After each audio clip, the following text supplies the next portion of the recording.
Hi everyone, welcome to my channel.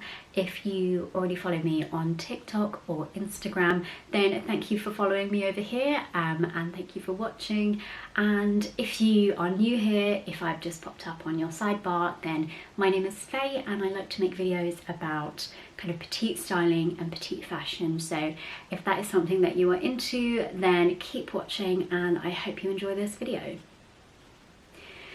So today I'm going to be talking about how to look more professional at work when you are a petite woman, because I feel like when I left university and I didn't have much money, this was something that I really struggled with. But I'm going to give you 3 tips of mine that have really helped me to kind of look more professional and more polished in the office. So I really hope this helps.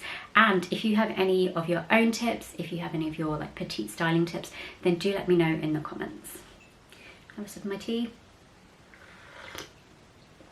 Oh, that's good. So my first tip, if you are like me and really struggle to find clothes that fit you, would definitely be to just stick to a simple colour scheme at work.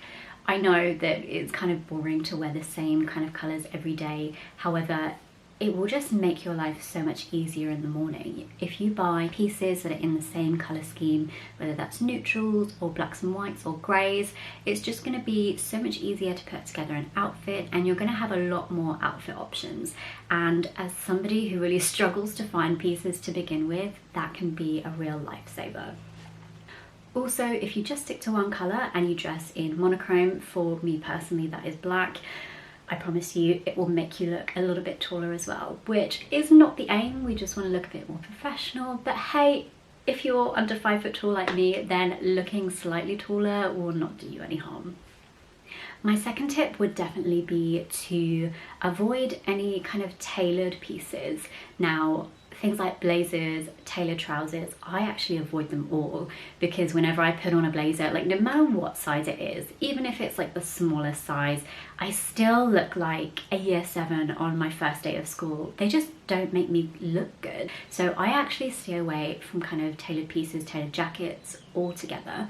However, one kind of trick that I have found is that if you buy kind of just plain clothes that are in a stretchy material. For example, one of my favourite items ever, my kind of black faux leather pencil skirt. If you buy them in stretchy materials, they will hug your figure, giving the illusion that that piece of clothing was made for you. Now, this is like something that really makes a difference, I think, in my personal work outfits, because not only are they comfortable because they have a little bit of stretch in them, but you actually don't have to worry about buying really expensive tailored pieces. Stretchy pieces, they're affordable, they look great, and most importantly, they are comfortable. And my third and final tip for anyone kind of buying workwear items is definitely to just invest in some basic timeless pieces.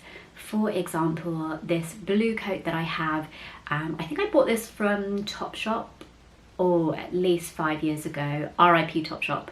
But it's really simple. It doesn't have any buttons on it or buckles, which means that it actually is a very classic style, meaning that I can have it for years, I can wear it for years, and it doesn't look outdated or old. I can also wear it to a number of different kind of occasions. It's really versatile. And also, if I wanted to, I could quite easily turn up the sleeves, I could get it altered. So that's generally why I stick to kind of classic and basic items. I feel like if this coat had maybe a buckle in the sleeves or like buttons, I think it would just draw attention to the fact that the sleeves are maybe slightly too long. So I find that going for kind of just basic plain items will, 1, look a bit more classy and classic, and 2, they will look like they fit you a lot better.